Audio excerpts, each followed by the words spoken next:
Assalamualaikum warahmatullahi wabarakatuh. Selamat malam Bapak Ibu dan salam sejahtera. Malam ini saya akan bicara tentang membedah money game ya. Ini penipuan sepanjang masa ya. Terutama di Indonesia. Saya masih ingat tahun 70-an ya, ada ide namanya Indonesia Berdikari. Yaitu kita setor uang 120.000 yang akan dibagi ke 12 orang di atas kita. Masing-masing 10.000. Ini angkanya sudah saya sesuaikan dengan angka sekarang Bapak Ibu ya. Saya juga sudah lupa dulu itu berapa angkanya ya, karena saya tidak punya uang jadi ya tidak mungkin ikut gitu ya. Kemudian bulan depan kita cari 2 orang yang masing-masing membayar 120.000 dan dibagi ke orang di atasnya. Kita sendiri akan mendapat 20.000 dari 2 orang itu dan berada di dasar piramida. Kemudian bulan berikutnya yang 2 orang tadi mencari 2 orang lagi sehingga ada 4 orang yang membayar 120.000 dan kita mendapat bagian 40.000. Naik ke level berikutnya menerima uang dari 4 orang masing-masing 10.000. Terus begitu 80.000, 160.000, 320.000 dan seterusnya. Pada bulan ke-12 kita berada di puncak piramida dan menerima 40.960 orang 60 rupiah hanya dengan membayar 120.000 dan mencari 2 orang. Keren kan Bapak Ibu? Gitu ya. Artinya dalam 1 tahun kita menerima uang 80 jutaan hanya dengan membayar tadi itu. Nah, kalau setiap bulannya kita menyetor 120.000, maka tentunya ini akan kita terima setelah 1 tahun, kita akan menerima total 80 juta rupiah dari setiap bulannya ya. Ada 12 grup kan, dari grup 1 kita terima 10.000, dari grup 2 20.000, grup 3 40.000 dan seterusnya. Di grup terakhir 40 juta. Terus bulan depannya terus seperti itu, naik terus 80 juta rata-rata. Wah, kalau seluruh penduduk Indonesia ya, waktu itu idenya seperti itu Bapak Ibu ya, melakukan hal yang sama, diorganisir begitu, maka setiap tahun dari sekarang setiap orang berpenghasilan 80 juta per bulan. Wah, Indonesia akan menjadi negara kaya Bapak Ibu ya, dengan pendapatan per kapita 80 juta per bulan. Nah, ide itu ramai dibahas Bapak Ibu di koran. Saya masih ingat waktu itu di koran-koran, bahkan sampai ke sidang kabinet ya. Ekonom-ekonom wah membahas seperti itu. Pertanyaannya saat itu, di sini hanya ada uang dari kita untuk kita. Tidak ada uang masuk dari manapun, tidak ada hasil investasi, tidak ada saham, tidak ada apapun ya. Kemudian kalau semua masyarakat sudah terlibat dan masing-masing berpenghasilan 80 juta sebulan, terus uangnya itu dari mana? Gitu ya.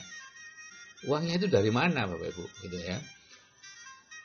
Nah, ternyata itu skema ponzi, sehingga akhirnya tidak diteruskan. Artinya kalau ada orang menerima uang berarti banyak orang yang dirugikan sebetulnya, gitu ya. Sehingga tidak mungkin pada akhirnya semua orang menerima uang. Karena dari mana uangnya? Gitu ya. Karena untuk ada satu yang menerima uang harus ada puluhan atau ratusan orang yang menyetorkan uang. Jadi Charles Ponzi ini bapaknya money game, gitu ya. Mungkin di Indonesia bisa dapat gelar Bapak Money Game Indonesia. Ini namanya Carlo Pietro Giovanni Guglielmo Tebaldo Ponzi ya, asal Italia. Hidup tahun 82 sampai 1949, pindah ke Amerika usia 14-an dan dikenal sebagai Charles Ponzi. Dan dia hidup memang dari penipuan Bapak Ibu. Dia terus-menerus melakukan penipuan-penipuan. Kemudian tahun 20 itu Ponzi membuat skema yang akhirnya sekarang dikenal sebagai skema Ponzi, yaitu menjanjikan keuntungan bagi para investornya sebesar 50% dalam 45 hari dan 100% dalam 90 hari dari penjualan sejenis perangko yang katanya di luar negeri 3 kali lipat dari harga di Amerika. Nah itu, mereka berinvestasi, berbondong-bondong Bapak Ibu. Saat itu mungkin tahun 20-an tuh orang Amerika sama seperti orang kita sekarang ya, tidak mengenal investasi, sehingga begitu ada tawaran yang menarik, dapat besar, cepat, aman, wah keren tuh ya. Sehingga pada saat terbongkar, jadi ternyata tidak ada perangko sama sekali yang diperjualbelikan. Yang ada adalah orang itu mendapatkan uangnya, uang hasil investasinya tadi dari orang yang mendaftar kemudian. Dan semakin lama semakin banyak, sehingga lama-lama ya terbongkar gitu ya. Dan sebagian dipergunakan untuk dirinya sendiri. Dan ini merugikan masyarakat 200 miliar. Saat itu uang 200 miliar sangat besar ya. Nah, sayangnya ini terus diduplikasi sepanjang masa, mulai surat berantai sampai kalau di Indonesia itu ibadah umroh, digunakan money game Bapak Ibu ya. Jadi aneka skema ponzi zaman sekarang, investasi bohong, misalnya bodong ya, misalnya dulu ada Pomas ya, pohon mas, kemudian barusan ini ada apa namanya itu, ini Pandawa gitu ya, yang terkenal dia. Kita membayar jumlah uang yang katanya diinvestasikan, kemudian kita dapat uang dari uang kita sendiri, ditambah dari uang orang baru yang berinvestasi. Terus menerus seperti itu, jadi tidak ada investasi sebetulnya. Kemudian investasi agrobisnis ya, seolah-olah perusahaan bisa menjual sayur atau pohon atau kayu atau apapun, pokoknya komoditas apapun dengan harga jauh di atas harga pasar. Ya.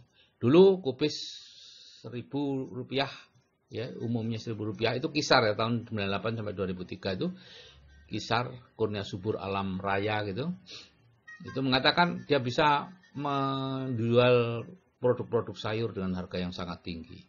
Kubis yang biasanya harganya maksimal 1.000, dia bisa jual 6.000. Ada pabriknya, ada pengemasannya, ada asuransi lengkap, kebun lengkap ya. Kalau calon investor datang dibuat keliling tuh, dijajak keliling, ini semuanya lengkap ya.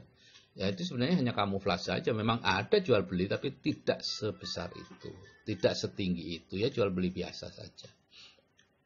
Ya, pemasarannya bisa menggunakan jaringan atau dulu sistem agen. Ya. Yang orang tidak berpikir adalah begini Bapak Ibu. Kalau ada seseorang atau sebuah perusahaan yang bisa menjual sebuah komoditas yang nilainya mungkin 100 ribuan bisa dijual menjadi 1 juta, kenapa dia tidak beli ke petani, ke siapa kek, kemudian menjualnya sendiri, kan untung banyak. Kenapa dia kita menanam gitu ya. Kalau dulu zaman Kisar dulu, wah yang datang banyak, penggede-penggede memang didatangkan, anggota DPR, wakil ketua DPR, ketua MPR, Pak Amin Rais datang ke pabriknya melihat, mengatakan kebangkitan ekonomi umat Islam dengan model syariah. Ternyata money game Bapak Ibu. Ya, sekarang masih banyak di luar sana ya, agrobisnis yang money game. Hati-hati. Perjalanan umrah murah ini sudah banyak yang terbongkar ya. Di luar masih banyak juga yang masih berpraktek seperti itu ya. Dan kebanyakan pemiliknya hidupnya luar biasa mewah Bapak Ibu ya, karena mengambil uang dari calon-calon jamaah itu ya. Ini bisa menggunakan sistem agen, bisa juga model jaringan. Dan biasanya di apa namanya itu, istilah-istilah keagamannya dikeluarkan, sedekah, ujroh, macam-macam. Saya tidak terlalu paham ya.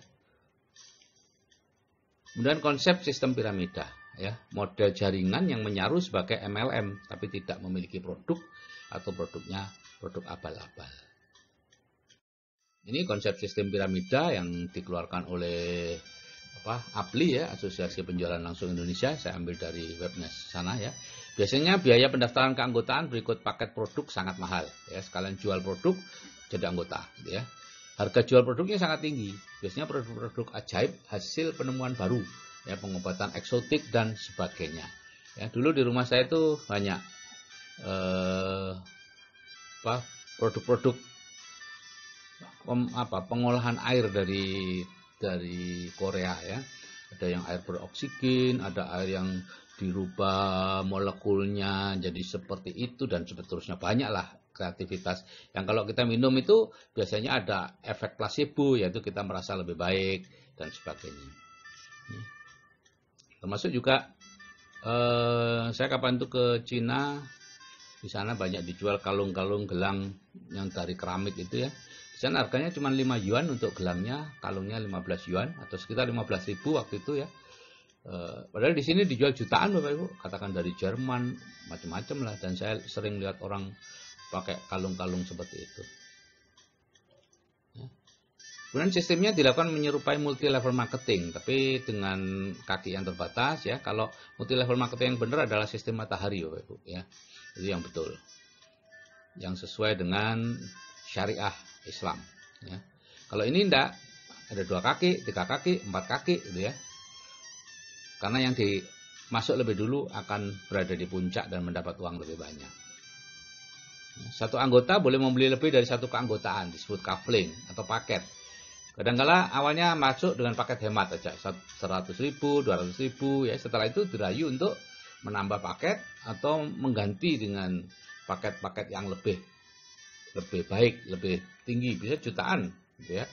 Dan orangnya entah bagaimana dibuat sedemikian rupa sehingga akhirnya merasa beruntung mendapatkan paket-paket, membeli paket-paket itu, gitu ya. Karena sudah mendapatkan dari yang kemarin, oh ya betul kok ini dapatnya sekian. Udah ketipulah dia. Ya, imbalan diberikan berdasarkan tersusunnya satu jaringan berbentuk piramida dengan jumlah orang dalam format tertentu, ya. Ada yang menggunakan kanan kiri seimbang, ya, pair perpasangan dan lain-lain, ya. Program pemasarannya skema piramida sangat rumit, ya, titik berat pada recruiting bukan pada penjualan. Nah, ini Money Game menurut fatwa MUI, ya, kegiatan penghimpunan dana masyarakat atau penggandaan uang dengan praktek pemberian komisi dan bonus dari hasil perekrutan atau pendaftaran mitra usaha yang baru atau yang bergabung kemudian, bukan dari hasil penjualan produk. Atau dari hasil penjualan produk, namun produk yang dijual tersebut hanya kamuflase atau tidak mempunyai mutu atau kualitas yang dapat dipertanggungjawabkan. Oke Bapak Ibu, kalau saya yang sudah berumur saja masih bisa terhindar dari money game, ya, Anda juga pasti bisa, ya. Jangan terlalu lapar dengan uang Bapak Ibu, ya. Oke, saya kira itu yang bisa saya sampaikan. Saya ucapkan wassalamualaikum warahmatullahi wabarakatuh. Selamat malam dan salam sejahtera.